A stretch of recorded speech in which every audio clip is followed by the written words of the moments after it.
it's so many things that come to mind every time I do these different talks. And the one thing that came to mind is I just taught you guys a very important lesson. And that lesson is that of a viral coefficient. Who knows what that means? In any business, even when you're up talking to someone, you meet someone, if you have a viral coefficient over 1, you're doing something right, right? A viral coefficient can be simply defined as when you interact with a person, or if somebody interacts with your business, they will share it with at least one other person. You think about Facebook, their viral coefficient in the beginning was stupendous, right? And then it went from 0 to 60 in like 3 seconds, right? And before I get into kind of the things I actually kind of sort of prepared, I'll just leave you with one thought. Make sure that whoever you meet this weekend have a viral coefficient more than 1, right? That they want to leave the room talking about you, what you care about, what you want to do, because that's true impact, right? So I'm originally from Chicago, as he said, on the South Side. Wasn't the best place in the world, but it taught me a lot of good things. Went to a college prep boarding school in Rome, Georgia, of all places, called Darlington, which is kind of a feeder school into some of these top undergraduate universities. When I was at Columbia, I got the opportunity to start working at Goldman Sachs as an intern, and I could tell you all about that stuff later. But then I majored in history. Now, people thought it was a dumb thing because I ended up working as an options trader at Goldman Sachs with a history major.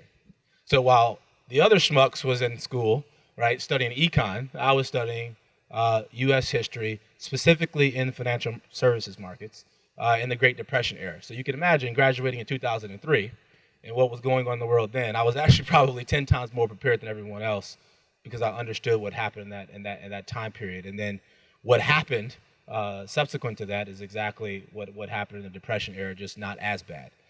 But then something happened. You know, I was making a lot of money, had a lot of friends, but I just wasn't really fulfilled. And so I took an assessment. I won't mention the assessment because they're still in the market now, but we're trying to beat them. And in all fairness, I did call them to partner with my company, but they were just too old and tired. So I said, okay, I got to keep it moving. But anyway, I took this assessment and it really helped me understand the things that I hope that our product illuminated for you all. So it helped me to understand, you know, what motivates me, what my abilities are, what my personality is like. Because if you think of those things, they are directly tied to performance of whatever you do, right? And kind of the process of the science kind of behind what we do is we say, okay, what is the intersection of those 3 things? And then it connects it to a career opportunity. So Better Weekdays is a job matching company at the core, but it starts off with capturing this key data. So anyways, I took this assessment and I said, you know, this is actually pretty cool and I should go to business school because it seems like what you do when your first career is kind of cool, but you want something more, go get more education. But then I said, that risk reward doesn't make too much sense. I make this much, I got to go somewhere for 2 years, pay them money, and then come back. I mean, the break even on that trade was like 7 years. So I was just like, okay, if I'm going to go to business school, I got to take a really big risk first, right? Because if you don't take a big risk, you know, it's hard to do it as you get older and older. So I said, I got to take a big risk. And so I left the company. I was very good at my job. So I literally called Lloyd Blankfein, who is still the CEO. He was the CEO back then. And I said, Lloyd, I'm leaving the company, right? Big deal. So everybody calls me, convincing me not to go, whatever. But I said, and the first question they ask is, well, where are you going? Because they thought I would have gone to Lehman, or Lehman didn't fail yet. And it was a good company back then. Or some of the other competitors said, no, I'm just leaving the industry. It just doesn't feel right anymore. It was kind of crazy. I wish it was as dramatic as like when Michael Jordan like quit the Bulls and quit basketball. It wasn't that dramatic. But in my mind it was, because it was a significant decision. And when I took this assessment and I got this data, I said, you know, I want to do something in the emerging markets. I did have an idea. And in short, it was basically creating a private equity consulting model where I would not only consult a company and tell them what I think they should do and they pay me a fee, but I would align the interest in actually executing it myself and they give me equity. So that was the idea. Long story short, I recognized an opportunity in Africa that the U.S. had legislation that allowed from certain countries within Africa to export goods to the U.S. duty-free. And I said, oh, that's actually pretty interesting. And I said, oh, sustainability is really big. This can be a good play. So I put a list of my top kind of people in my network outside of financial services. And I started coming up with this idea. And in short, what ended up happening was the first person on my list was a guy by the name of John Simon. He runs this company called 1888 Mills, which is a middle market textile manufacturing company. So I was talking to him. I've known him for a long time. I said, John, it seems like it's something here that can be applicable to your company. And he says, give me a few days, let me research it, whatever. And so he called me up the week later. I'm in New York, kind of chilling. Goldman Sachs was just like, well, if you're going to leave, take 2 months, we'll still pay you. I'm like, okay, right? I'm not going to turn down money. I'm still a capitalist, right? So through this 2-month period, I'm basically getting paid to think. I didn't have to shave anymore. I got my beard out. My hair grew long. I was trying to start wearing my Chuck Taylors, which I still wear to this day. And it was a cool time. But John called me back a week later. He says, you should fly to Chicago. I think it's something you could be interested in. So I flew to Chicago because I was in New York at the time. And literally, we went to dinner. We were at like Champs or something like that. And on the back of the napkin, after talking, I drew out this model that could potentially work. Long story short, I spent the next 6 years building this factory in Ghana that makes scrubs that we now sell to Walmart, apparel like culinary apparel that you use like aprons and chef coats that we sell to like Centos, Airmark, so high volume commodity goods. And that was cool. It was awesome, right? Going to Ghana like 6-7 times a year. I only knew how to trade and manage risk, so I said, I still need to get some business school education because I have all these I got this money to invest in this project, and so I went to Kellogg in the part-time program. So basically, I'm learning things on Tuesday, implementing on Wednesday, which is the way I like to learn by doing, but at least with some framework and some structure. And now to this day, the company still exists. We have about 550 employees in Ghana. I was an executive at 1888 for about 6 years and ran a $40 million division. Basically, the manufacturing platform was in Ghana, in Pakistan, Bangladesh. And obviously, my little company is a big part of 1888 now.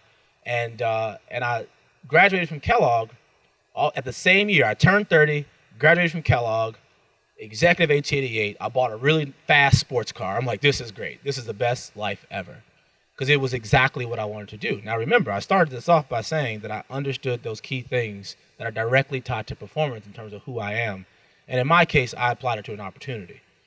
So, like me, when things go well, I'm like, something that's still not right? And so with 1888, the thing that I wasn't happy about was enterprise control. I like to control my destiny. And John and I had this conversation a lot. We knew this kind of thing. And so he knew I was kind of thinking about different business ideas. And when I graduated from business school, I now have like 20 hours a week free that I didn't have for the previous 2.5 years. The company in Ghana was doing well. We had the Walmart business, so it was just like, well, I don't sell the stuff. I just create it, and people do the job. So I have all this free time, so I'm trying to figure out what is that next move. And then when I started to reflect, keyword, reflection, right, I said, that's actually really cool. I had this job at Goldman in financial services. I then built a company in Ghana, and I'm leaving out a lot of the story. I think the most exciting thing is I'm there, kind of have my I didn't wear Chuck Taylors in Ghana, but I had my khakis on, my golf shirt, and I remember somebody coming to me and said, he would like to meet you. You need to wear a tie. And I'm just like, who the hell are you talking about? I'm just here to build my little factory. Leave me alone, And they're like, the president, His Excellency. I'm like, well, I don't need a tie. I really don't wear ties. I have a suit, kind of keep it real. They're like, we'll get you a tie. And so I'm meeting with like the president of one of the fastest growing economies of the world, right? So fast forward, I'm graduating, I'm reflecting on this, I'm like, that's really cool. You go from trading stuff, nobody knows who you are, you can see what you do in the marketplace, that kind of thing, to really having that kind of impact. And that's where the idea came. And the idea was, well, shit, that was a pretty cool experience. Can I share it with other people? And that was what is now Better Weekdays. And so it's very, very simple. Help people to understand those things which are directly tied to performance, and then match them to open job opportunities. So we're kind of kicking around the idea, did a startup weekend to talk with some really smart people like Troy Hinikoff, who you guys spoke with yesterday, I believe, and some other folks. And, they kind of critiqued it, but they didn't say my idea sucked. They didn't say you couldn't be the person to execute it. They didn't say you couldn't make money. They just kind of talked about like little things that I knew I could fix. And so I'm like, okay, so I'm gonna make a little bit of money so I can focus on this idea. And literally, almost a year to the day, I quit my very cushy job, regretted by my very fast sports car, which I still do have to this day. I might have to sell it, but right now I still have it. And I started pursuing this idea. We got accepted to 1871, and we've been off to the races since. So that is my story. But let me give you what I think is the most interesting part, and I'm going to open up for questions. Nobody really cares about what you do. I'm being real, right? I would sit in Africa. I'm like, look, guys, we want to put up a factory that's going to employ all these people who are literally on the street selling bags of water. They are in the informal economy, meaning no health care, no benefits, no anything. We're trying to create jobs. We're funding it. Give us this building, because we're not going to build a building when you have 5 of them empty. They didn't care. They did not care. Nobody cares about what you do. Never forget that. So then I changed my approach. I was very, very specific in saying why I do what I do. And that is the difference. And so one of the things I've heard some of the speakers, and they're talking about personal brand, all this kind of stuff. It's all very, very important, right? I don't know about you guys. I think a lot of that stuff is just overwhelming. It's a lot of all this great advice coming at one time. It's just a lot. And so I would encourage you to figure out ways to simplify it, right? And to me, you can either have kind of a push approach and try to say, oh, this is what I'm doing. You hear it all the time. Walk around 1871. Everybody will be so happy. Here's my company. This is what it's doing. Sign up. Like us on Facebook. Okay. But I never asked you guys to like us on Facebook before you experience what we do and how we do it and why we do it, right? Because now you're hooked. You got some kind of benefit. I specifically said, I pay for every assessment you guys take, right? Right? So I'm really serious about this, right? And then when you understand the why and you see the value, then you start reacting. And it's true in everything, right? If people know what you're about and why you do what you do, you will always be thought of. And then all these serendipitous things start to happen. And hopefully with Better Weekdays, what we do is we start to not rely so much on serendipity. We create it because people have trusted us to understand the why behind what they do. And then hopefully we can facilitate those connections, not only to jobs, but events, thought leadership, mentors, career coaches, etc. So this is a very small start to where we want to go as a company, which is to build kind of a virtual, personalized career services center that will help to facilitate everybody's path along the life cycle. Because let's be real, we're all going to have 4, 5, 6 jobs. And if you're very entrepreneurial and have a lot of ideas, you may have something on the side, right? And so how do you manage that? There's no place to help you manage that, to optimize that decision-making process. And, you know, the connection to all of this and my why is I like helping people, right? I like creating the conditions in which people can be helped and doing it in a sustainable, scalable way where they then can help themselves, right? And when you see the impact of all that kind of stuff, it's actually pretty cool.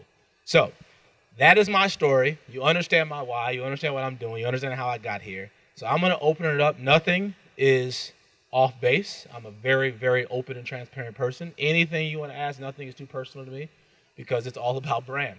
And if you're consistent with that, good things tend to happen. Okay, great.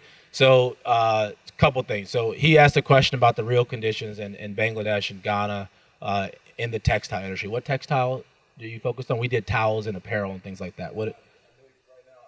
Okay, great. And then the question over here was like how to grow that, how we grew that business to $40 million. It's a real technical thing. It's a very easy one to answer. And then the question over here was like, would I go back and do it again, making the corporate to entrepreneurial transition? Okay, so I'll do it in reverse order. So the real conditions are, it's an unbelievable opportunity. Innovation happens here, right? And one of the best things I learned is to be empathetic, to like treat people how they want to be treated. And they will help create the conditions in which you can be successful. And so the whole point is the conditions is exactly what you read. It's a lot of infrastructure problems. There's a lot of people who can work. And if you bring a solution that is a win-win-win, even to the people, quite frankly, you do have to pay to get things done. They will create the conditions to be successful. Cool. Did I? Or okay.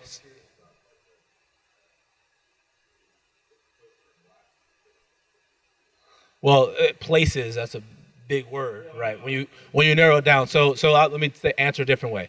So when I decided which place you wanted to put the factory, right? I went to like 6 or 7 different countries within Africa, right? I was limited because this legislation only was about 26 countries included in it for the duty-free exports. And I went there, and like when you talk to a president, you talk to the whole cabinet, when you talk to the people in the street, you understand the letter of the law. You connect with partners who've done a lot of work in that area because I knew nothing about it. So like the Millennium Challenge account, which awarded hundreds of millions of dollars to certain countries within Africa who had a certain level of kind of development. It helped to de-risk the business, which allowed me to then be confident going in with the money that we received to fund it to produce the company.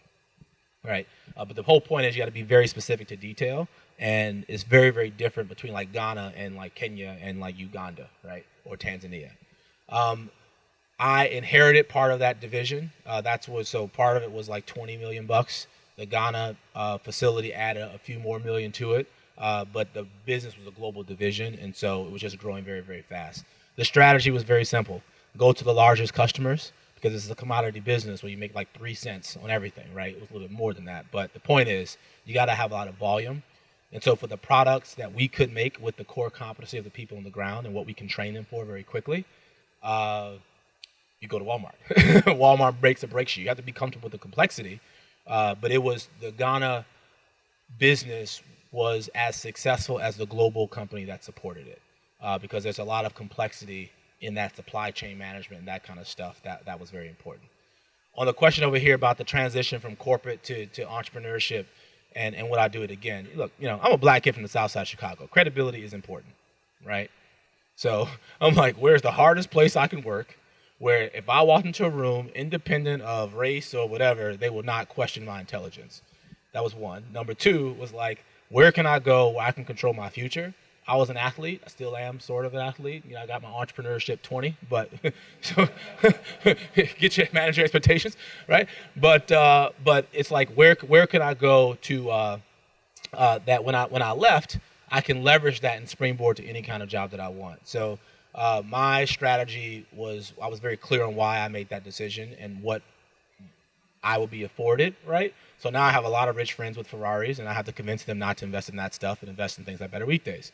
I have a very strong appreciation for very complex markets, and I wouldn't be able to be building algorithms for matching with the jobs if I didn't have that experience of managing billions of dollars of risk in the commodities portfolio at the firm. So I would totally do it exactly the same way. I don't really have any regrets because there's lessons in everything. I think again, it's kind of being very clear on why you do what you want to do. Another kind of way of simplifying all of this, because it's a lot of stuff that you're going to hear over the course of the weekend. I don't know if it's Stephen Covey or Franklin Covey, whichever one is the oldest, but one of the things he talked about in 7 Habits of Highly Effective People is kind of begin with the end in mind, right? And so if you say, and I've read, not all of them, but a lot of these different big dreams, if that truly is your end goal, okay, work backwards. And the question I ask myself, my team, in running a company, I've always done this, is what has to be true for you to be successful, right? So what has to be true to be successful as an entrepreneur? And success is defined individually, right? And to get funding or to be able to build a team and things like that is that I have to have unparalleled integrity, credibility, things like that. And I knew that. And so you make decisions that are consistent with that and how you build that brand so that when you have the opportunity to kind of build something special, you basically along the way built your fan base who's going to support you, right? Does that make sense? All right. Uh-huh.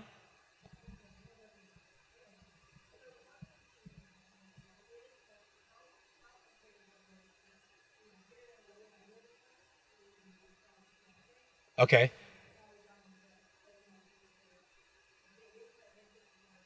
Yeah, the downside of being matched to a bad person in a date, you just date somebody else, right? The downside of being matched to a bad job is a little bit more complicated. So I'll answer that question. She asked about algorithms and matching.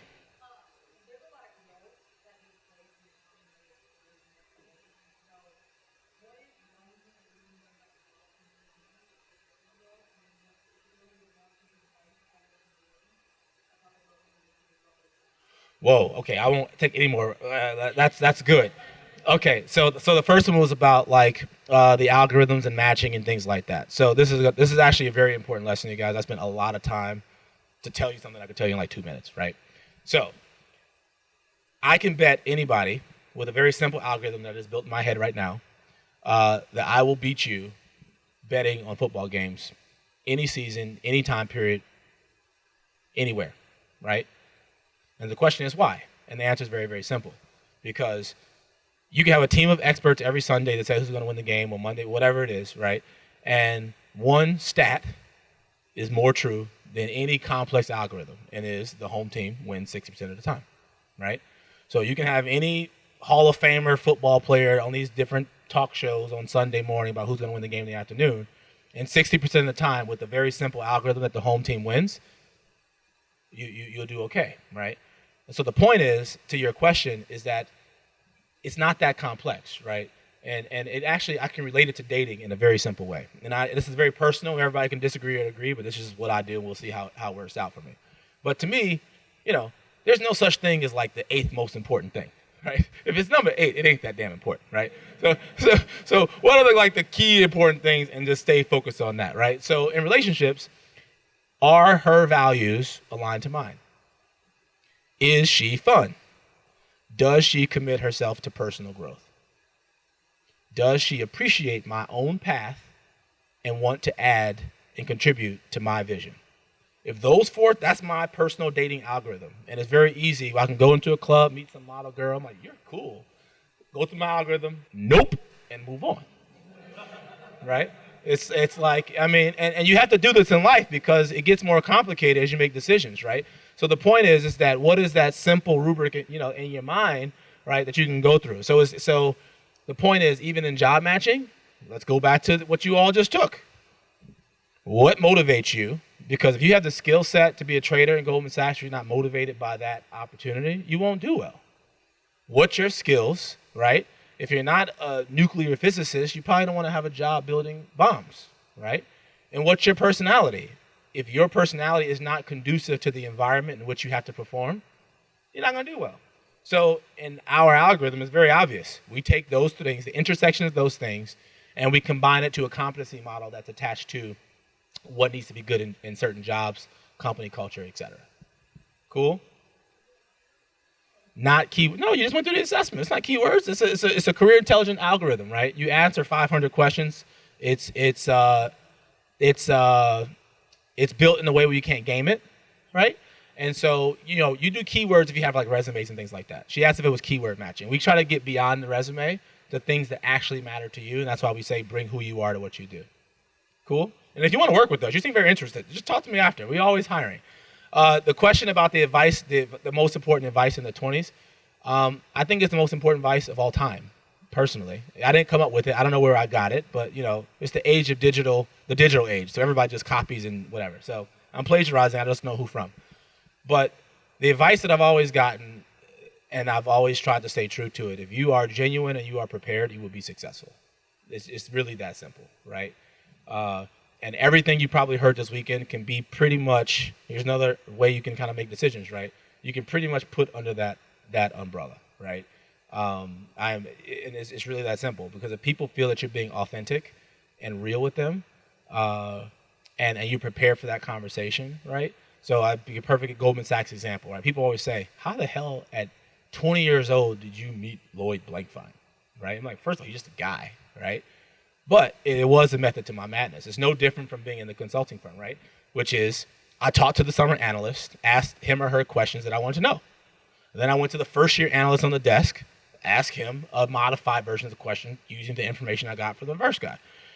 And you can imagine this. So I have my one time in a setting like this, Lloyd Blankfein's giving a talk, and it says questions. Nobody wants to ask a question to Lloyd Blankfein.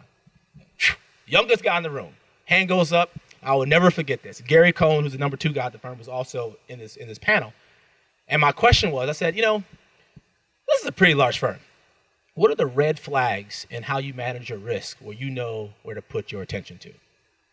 It seemed like a very simple question to me, but that question was the golden question. To this day, Gary's like, I still remember your red flags question. And obviously, you think about what's happened in the last 10 years, it's extremely important, right? But that was the result of not my genius, right? It was just working up the chain to answer those questions, and it goes to the point of being prepared, right, for the situations.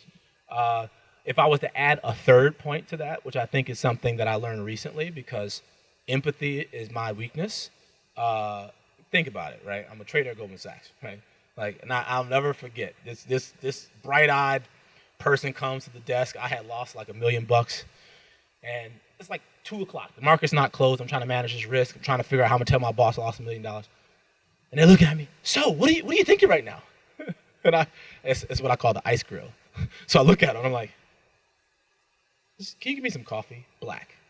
It was that, and to be even more candid, one of the biggest reasons why I left the firm, I didn't like the person I was becoming.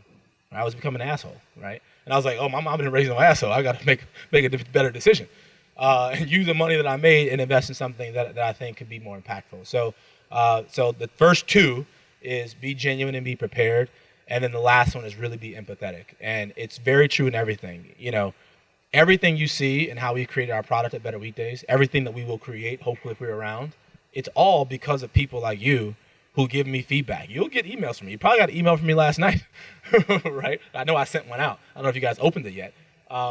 But that empathy thing is key, and it goes back to what I was saying to the guy in the textile industry, right? You have to, it's like they call it the platinum rule, right? The golden rule is treat people how you want to be treated. That's very, very selfish, right? The platinum rule is treat people how they want to be treated, right? So it's like you wear a tie to the president, see the president. Not like, I don't wear ties, I'm cool, you know? But it's kind of that thing, and not even to be flippant. That empathy thing is probably one of the most important things. And the reason why, if you practice kind of if you focus on that empathy part, people will just tell you their problems. That's all I want to know. As an entrepreneur, they'll tell you their problems. And all your job is to figure out the solution that best solves that problem. And it doesn't matter if you're corporate, right, or if you are an entrepreneur. You have to have an entrepreneurial mindset, because here's a fact. You will have, the average employment is like 4 years, right? 4.2 years. And that's actually pulled up by people who are like 40 and 50 and stay in their jobs a little bit longer. So it's less than 4.2 years. That's number one. Number two, most startups fail. So even if you have great business ideas, and I'm sure you all will be successful eventually, but you might fail. We may fail. That's okay. I did it, right? Because also I know what has to be true to get funding from VC guys. Have you done this before? Yes, I did, right? So my downside isn't that much, right? And if you have a corporate experience, I didn't forget how to trade, right? I'm like, yep, that startup didn't work out. Lloyd, I'm coming back, right? You got a job for me, right? So those would be like the biggest lessons. All right, so I think I have like 5 minutes left. Is that right? Something around there? 5? All right. So really good questions. Ask some hard stuff. I mean, this is the most customized thing you can do. What is it? Carefully. How did you go about building your team, and what skill sets do they possess? So I built it carefully. I know it's a phonetic thing. She almost said Better Work Days, and I know that people do that all the time. So I own that URL too, because it's a language thing. But I can't change it from Better Weekdays because, it's like, I was in the bar one time. It's a quick story. I love the story. So the name of the company used to be Better Mondays. Case of the Mondays kind of thing. And we did our research, and there was a trademark on Better Mondays by a company which is now bankrupt, but they never used the name. And I was like, I was bummed out. And I'm at the bar, smoking hookah, drinking some drinks. And I said, I just wanted people to have better, and it came to me, right? And then, I went home, did the whole trademark search, whatever. So that's how the Better Weekdays happened. I just love that story. It's the most creative thing I've ever done, and built a logo. After that, my whole team does it. So how do you build your team? Carefully. I think that it's important for the founder. Nobody can sell your baby like you, right? And if you don't do it, how can you teach somebody else to do it? So it's kind of like figure out where your gaps are. Mine was technology. I'm not a coder. Never wanted to be, right? And so I needed somebody who could at least understand technology. So the quick story is I was in Startup Weekend in 2011 over the summer. I got accepted to the program Startup Weekend, and you pitch your idea on like Friday night. You get people to come to you to work on your idea over the course of the weekend. One of those guys is a guy by the name of Kunal, who understood technology, couldn't code. I'm like, dude, you went to Georgia Tech. You're an engineer. How can you not code? But more than the fact he understood technology, he believed in the why about what Better Retails is doing. And so last year, roughly around this time, when I made the decision to quit my job, now good, I made a lot of money. I had a little sports car. I'm like, yeah, I could not work for a couple years. I'd be cool. This kid, at the time, is 23 years old. And he said, Chris, I'm not letting you do this by yourself. I'm with you. He believed in the why. So how do I choose it? I would rather have an A player who I can train than a B player who's not committed, right? So an A player defined by you believe in the why and the vision. So that's kind of how I do it. And you get a sense of what you need as a business. And like Troy said, sort of like a basketball team, right? If I'm 5'2", right, and I know I'm playing against like Shaq, I probably need somebody to play against Shaq. And well, whoever the big guy, Dwight Howard, somebody like that. Shaq's kind of old. I could probably beat Shaq now. But the point is that I look for the holes, and the kind of, in my mind, the framework is, what has to be true for my business to be successful? What do we have to be the best at, right? And again, it can't be 8 things, right? It should be narrowed down to at most 3. And where is my gap in achieving that? And then I just go out and I look for people who possess that, not because it's on their resume. Obviously, that's why I don't ask for your resume only to end the process. It's the assessment. Everybody goes through our assessment. I understand they can be comfortable in an entrepreneurial environment. I understand that they are very strategic in their thinking. So when we have the inevitable conversations, and I'm a very detail-oriented guy, it can be very rough if people don't come prepared, right? And I need somebody who can kind of jive with me like that. And so beyond the skill set, it's looking at, are they motivated to do it? Right? We talked about abilities, and is their personality conducive to the environment at 1871? Our office is on the other side of this wall to kind of do that. Answer your question? All right, 2 more questions, and we got to wrap up.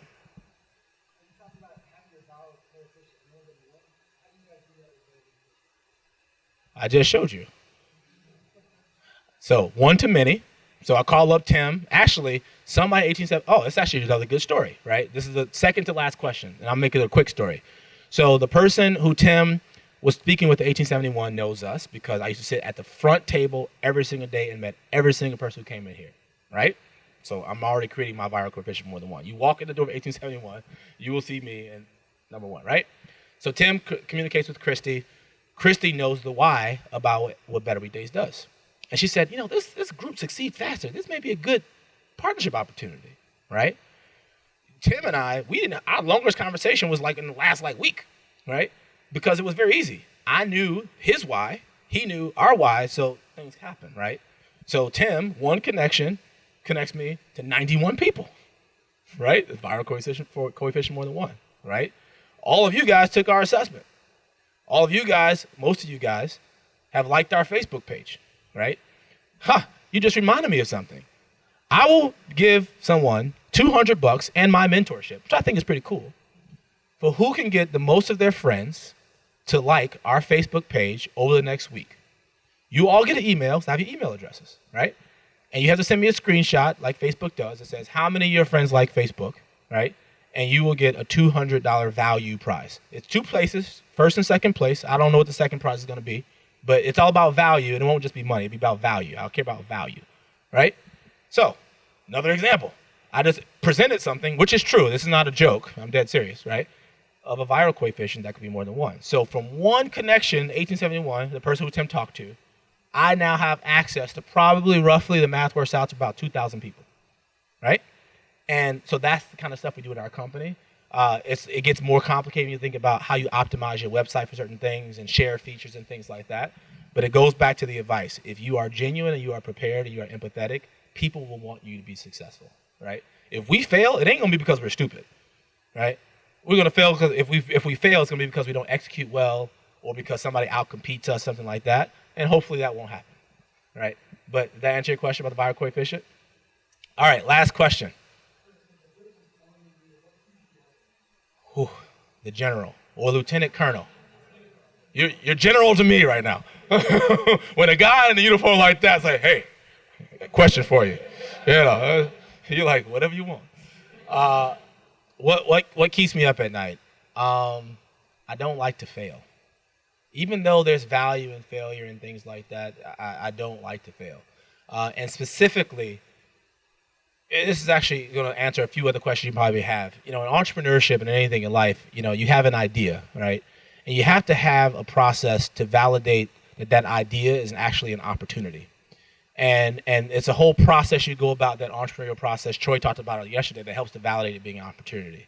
Specifically in our business, we have validated, I would call, 7 of the 9 building blocks of business. It's a great book called Business Model Generation, which it gives you a framework of your value propositions, how you create demand, your customer segments, your revenue structure, your key activities, your partners, your key resources, and your cost structure, right? And in those areas, that's that framework. Business Model Generation is a book. It's fantastic, and you read it in conjunction with the Lean Startup, which Troy mentioned yesterday. In our business specifically, we have validated one of the most important things, which is how do we bring talented people into our system that we can facilitate the job matching process, right? So it's one to many. Find people who have the same why. You all taking our assessment. You can opt in right now, and ours IT match to a job. And now I have 91 opportunities to provide value to companies for us to make money for doing something we care about. What keeps me up at night is now that I've validated 7 of those things in that business model is I now have thousands of people in our database after like 4 months, right? I need to have thousands of jobs in my system at the exact same time so we can deliver value for people who really want to have a job. And I have to map or connect that data to all the data that I've collected on you guys from going through the assessment. That is, from a business perspective, that thing keeps me up at night. And the second thing, and maybe you all can help me, we are fundraising. And so at the end of the day, when you validate that you can kind of have the jobs mapped to the data, making sure that you have the resources where you can bring your product to bear. That was a great question. And actually, because of these things that keep me up at night, that's why I will not be with you for the most of the day today. So I apologize in advance because I think it's very valuable stuff you guys are getting. All I have to say, again, if it's 3 things you take away from this conversation, right? Hopefully you take away that Better Weekdays is great and Chris is kind of awesome, but be genuine, be authentic. It is the most important thing. In a time where it's just so much noise, we all as individuals have to find a way to recognize those signals, right? Who is that person you should date? Who is that person you should marry? Who is that company and business partner you should work with, right? Authenticity will help bring more authentic people to you. Trust me, right? Just trust me, right? Be prepared, right? Somebody says, "Oh, I want to learn a lot about entrepreneurship," right? And I'm like, and I ask them certain questions, and I'm just like, you got to read a few books first. You got to talk to some other people. Work your way up before you talk to people who, like myself, every minute I have to get a positive ROI, right? Because this shit is real, right? My runway is 4 months. If shit does not happen in a significant way in 4 months, Better Weekdays will not be a better weekday for me, right? I'm being real. Now, granted, we just made 20 grand revenue yesterday, so I'm happy about that, right? But something's going right, but you got to be prepared, right? And that's where these frameworks come from that gives you kind of a baseline to be prepared so you can make better decisions. And the last thing is just be empathetic, right? I've stood up here for 40 minutes giving you what I get. It's the best what I have. I'll tell you everything, right? Like, I could be bankrupt. I made a lot of money at Goldman Sachs. I did. But I bought a fast sports car, bought a home, made sure my mama was good, And so now, the decision I have in my mind, so I don't worry as much about fundraising, is that if my savings went to 0, would I be happy? The answer actually is yes. I won't give up my home. I love my house. I will give up my car, even though I love that too. But I'm like, look, make Better Weekdays successful, sell your car, and buy a Tesla. I love it, right? But the point is that empathy and how you speak to people, because you never know people's situation, how you build your products, how you grow your brand, asking people about themselves and their why, getting them to engage with you, you are just creating your fan base, a real fan base. You don't have to do anything gimmicky, right? So thank you so much for your time. I really appreciate you guys being here. You all are kick ass, and good luck.